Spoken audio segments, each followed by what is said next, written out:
T20 உலக கோப்பை cricket தொடரை இந்திய அணி இரண்டாவது முறையாக கைப்பற்றியுள்ளது. இதன் மூலம் இந்திய அணி 17 ஆண்டுகளில் T20 உலக கோப்பையை வெல்வது இதுவே முதல் முறையாகும். பார்படாஸில் நடந்த இறுதிப் போட்டியில் தென்னாப்பிரிக்காவும் இந்தியாவும் பலப்பரீட்சை நடத்தின. இந்திய அணி ICC தொடரை வென்று 11 ஆண்டுகளுக்கு மேல் ஆகிவிட்டது. எனவே இன்றைய ஆட்டத்தில் இந்தியா எப்படியாவது வெற்றி பெற வேண்டும் என்று கோடிக்கணக்கான ரசிகர்கள் காத்திருந்தனர். இந்த நிலையில் டாஸ் வென்ற இந்திய அணி முதலில் பேட்டிங்கை தேர்வு செய்தது. ரிஷப் பண்ட் ஆட்டமிழந்ததால் எதிர்பார்க்கப்பட்ட கேப்டன் ரோஹித் சர்மா 9 ரன்களில் ஆட்டமிழந்தார். இந்தியா 34 ரன்கள் சேர்ப்பதற்குள் 3 விக்கெட்டுகளை இழந்த நிலையில் சூரியகுமார் யாதவ் 3 ரன்கள் வித்தியாசத்தில் ஆட்டம் இழந்தார். அதன்பின் விராட் கோலியுடன் இணைந்து அக்சர் படேல் அபாரமாக விளையாடி அணியை நெருக்கடியில் இருந்து மீட்டனர். அக்சர் படேல் 47 ரன்கள் எடுத்த நிலையில் தொடக்கம் முதலே பொறுமையாக விளையாடிய விராட் கோலி கடைசி பந்தில் ஆட்டமிழந்தார். ஹர்திக் பாண்டியா 5 ரன்கள் எடுத்த நிலையில் இந்திய அணி 20 ஓவரில் 7 விக்கெட் இழப்புக்கு 176 ரன்கள் எடுத்தது. பந்துவீச்சில் தென்னாப்பிரிக்க அணி சார்பில் கேசவ் மகராஜ் மற்றும் ஆண்ட்ரேஜ் நோக்கியா ஆகியோர் தலா 2 விக்கெட்டுகளை வீழ்த்தினர். 177 புள்ளிகள் எடுத்தால் வெற்றி என்ற இலக்குடன் தென்னாப்பிரிக்க அணி களம் இறங்கியது.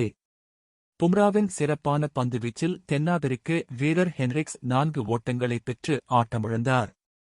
அதேபோல் தென்னாப்பிரிக்கா 12 ரன்களுக்கு 2 விக்கெட்டுகளை இழந்த நிலையில் கேப்டன் மார்க்ராம் 4 ரன்களில் ஆட்டமிழந்தார். இதன் விளைவாக ரசிகர்கள் இந்திய அணிக்கு வெற்றியை எதிர்பார்த்தனர். ஆனால் எதிர்பாராத விதமாக குயின்டன் டி காக் மற்றும் ஸ்டெப்ஸ் இந்தியாவிற்கு சிறப்பான ஆட்டத்தை வெளிப்படுத்தினர். அக்சர் படேல் பந்துவீச்சில் ஸ்டெப்ஸ் 21 பந்துகளில் 31 ரன்கள் எடுத்தார். குயின்டன் டி காக்கும் 31 பந்தில் 39 ரன்களுடன் பெவிலியன் திரும்பினார். தொடர்ந்து 2 விக்கெட்டுகளை இழந்தது இந்திய ரசிகர்களுக்கு மீண்டும் நம்பிக்கையை அளித்தது. ஆனால் மிடில் ஆர்டரில் கிளாசன் மற்றும் டேவிட் மில்லர் இந்திய பந்துவீச்சை கட்டுப்படுத்தினர். அக்சர் படேல் வீசிய 15 ஓவர்களில் கிளாசன் 2 பவுண்டரிகள் 2 சிக்சர்களுடன் 24 ரன்கள் எடுத்தது குறிப்பிடத்தக்கது. இதுவே ஆட்டத்தில் திருப்புமுனையாக அமைந்தது. இந்த ஜோடியை பிரிக்க இந்தியா எவ்வளவோ முயன்றது. 24 பந்துகளில் 26 ரன்கள் தேவைப்பட்ட நிலையில் முதல் பந்தில் ஹர்திக் பாண்டியா வீசியபோது கிளாசன் ஆட்டம் இழந்தார். அவர் 27 பந்துகளில் 5 சிக்சர்கள் 2 பவுண்டரிகள் உட்பட 52 ரன்கள் எடுத்தார். இதன் மூலம் இந்தியாவுக்கு மீண்டும் வெற்றி வாசல் திறக்கப்பட்டது. 17வது ஓவரில் ஹர்திக் 4 ரன்கள் மட்டுமே விட்டுக் கொடுத்தார். இதையடுத்து 18வது ஓவர் பும்ரா வீச தென்னாப்பிரிக்கா ரன் சேர்க்க முடியாமல் தவித்தது. இந்த ஓவரின் 4வது பந்தில் மார்கோ ஜான்சன் ஆட்டமிழந்தார். இந்த ஓவரில் பும்ரா 2 ரன்கள் மட்டுமே விட்டுக் கொடுத்தார். இதனால் கடைசி 2 ஓவரில் வெற்றிக்கு 20 ரன்கள் தேவைப்பட்டது. 19வது ஓவரில் அர்ஷ்தீப் சிங் வெறும் 4 ரன்களை மட்டுமே விட்டுக் கொடுத்தார். இதனால் கடைசி ஓவரில் தென்னாப்பிரிக்கா வெற்றிக்கு 16 ரன்கள் தேவைப்பட்டது. கடைசி ஓவரின் முதல் பந்தில் டேவிட் மில்லருக்கு வீசிய ஹர்திக் சிக்சர் லைனில் கேட்ச் ஆனார்.